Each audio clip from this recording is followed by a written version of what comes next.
How to enable two-factor authentication on the Starbucks app. Hey everyone, welcome back to the channel. In today's video, I'll show you how to enable two-factor authentication on your Starbucks app for an added layer of security. So now without further ado, let's get started.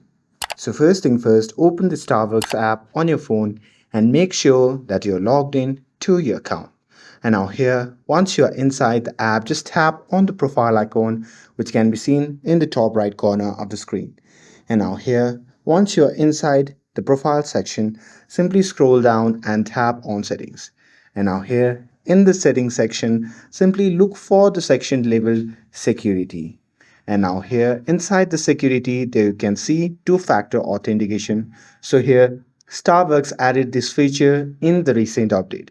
So when you enable two-factor authentication, the app will ask for your phone number. So enter it and tap send code.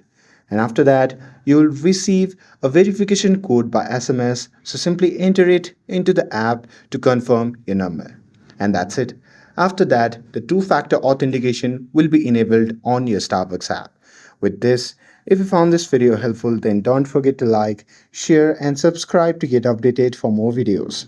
Thanks for watching and I'll see you in the next video.